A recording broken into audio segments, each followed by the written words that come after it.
Internet ট্রানজিটের প্রস্তাব নাকচের পর এবার ভারত থেকে ব্যান্ডউইথ আমদানিও সীমিত করা হচ্ছে।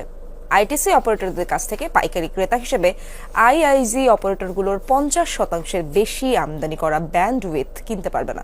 এ সংক্রান্ত প্রস্তাবনা মন্ত্রণালয়ে পাঠিয়েছে নিয়ন্ত্রক সংস্থা বিটিআরসি।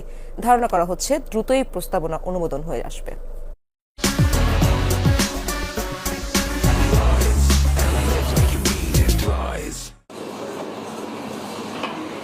দেশে মোট আন্তর্জাতিক ব্যান্ডউইথ ব্যবহার হয় 6,500 জিবিপিএস। এর মধ্যে 40% পাওয়া যায় রাষ্ট্রায়ত্ত প্রতিষ্ঠান বিএসসিসিএল এর দুটি সাবমেরিন কেবলের মাধ্যমে, আর বাকি 60% বেসরকারি 6 ইন্টারন্যাশনাল টেরিটোরিয়াল কেবল আইটিসি অপারেটর ভারত থেকে আমদানি করে সরবরাহ করছে। ইন্টারন্যাশনাল ইন্টারনেট গেটওয়ে আইআইজি অপারেটররা এই 60%-এর পাইকারি ক্রেতা, যা আইএসপিদের মাধ্যমে গ্রাহক পর্যায়ে সরবরাহ করা হয়। নিয়ন্ত্রক সংস্থা বিটিআরসির অভিমত, বিএসসিসিএল এর আরও বেশি ক্যাপাসিটি থাকা সত্ত্বেও তা অব্যবহৃত অবস্থায় পড়ে আছে, অথচ ভারত থেকে ব্যান্ডউইথ আমদানি বাড়ছে। তাই আমদানি কমাতে আইআইজি অপারেটরদের উপর 50% ক্যাপিং আরোপের প্রস্তাব করা হয়েছে। আমরা একটা ওভার ডিপেন্ডেন্স তৈরি হয়ে যাচ্ছে, অতি নির্ভরশীলতা একদিকে যদি তৈরি হয়ে যায়, এটা ইন্ডাস্ট্রির জন্য ভালো না, রিডান্ডেন্সির জন্য ভালো না। ওই জন্য আমরা প্রস্তাব পাঠিয়েছি সরকারের কাছে।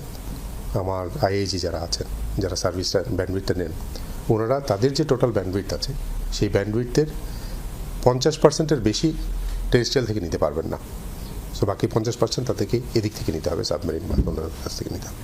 আইএসপি অপারেটররা বিটিআরসির এমন উদ্যোগকে সাধুবাদ জানালেও তাদের আশঙ্কা সরকারের এমন সিদ্ধান্তে উন্মুক্ত প্রতিযোগিতা নষ্ট হতে পারে। আইটিসি কিভাবে কম পয়সায় এবং বেশি পরিমাণ ব্যান্ডউইথ বাংলাদেশে সাপ্লাই দিতে পারে বা রপ্তানি করতে পারে, আর আমাদের সাবমেরিন কেবলগুলো কেন ঠিক আমাদের নিজেদের রিসোর্স, নিজেদের ক্যাপাসিটি আছে, তারপরেও কেন কোয়ালিটি ভালো, তারপরেও কেন আমরা তাদের সাথে প্রতিযোগিতায় পারছি না, আমার মনে হয় ওই জায়গাটাতে কাজ করতে হবে।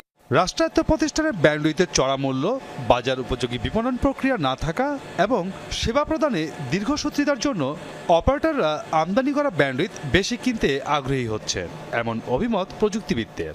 আমরা যদি চাই যে হ্যাঁ, আমাদের সাবমেরিন কেবলের ক্যাপাসিটি খালি আছে, আরও আমাদের বেশি বিক্রি করার প্রয়োজন, আরও বেশি ব্যবহার করার প্রয়োজন, তাহলে যেটা করতে হবে আসলে সাবমেরিন কেবল কোম্পানির সার্ভিসটাকে একটু সুন্দর করতে হবে। আইটিসি যে কোনো সার্ভিস 24 আওয়ার্স নোটিশে তারা একটা সার্ভিস প্রোভাইড করতে পারে, বিএসসিসিকে সেই সক্ষমতা অর্জন করতে হবে। আমাদের সাবমেরিন কেবলের ব্যান্ডউইথ কাছে ওভার প্রাইসড, এবং সাবমেরিন কেবলের দাম বেশি বলে আইটিসির দাম কমছে না, কারণ অপারেটর দেখছে বেশি দামে এই দামেও বিক্রি হচ্ছে, তারা কেন তারা দাম কমাবে? কাজে সাবমেরিন কেবল যদি দাম কমিয়ে দেয় তাহলে আইটিসির দামও আরও কমবে।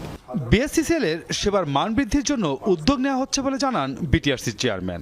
সমস্যা হচ্ছে সাবমেরিনেরও কিছু ক্ষেত্রে প্রাইস বেশি, কিছু ক্ষেত্রে ওনারা অনেক কুইকলি করতে পারেন না। আমরা সরকারকে সেটা অনুরোধ করেছি, সাবমেরিন কেবলদের ওদের সাথেও বসেছি, সরকারের সাথেও বসেছি, ওনারাও সেটার প্রাইস কমাচ্ছেন এবং অন্যান্য দূর করছেন। করে যদি মোটামুটি একটা সময় দায় রাখা যায়, আমরা সেটাই চেষ্টা করছি। আগামী বছর রাষ্ট্রায়ত্ত দুটির পাশাপাশি একটি বেসরকারি অপারেটরদের মাধ্যমেও সাবমেরিন কেবলে যুক্ত হচ্ছে বাংলাদেশ। মাসুদুজ্জামান রবিন, যমুনা নিউজ,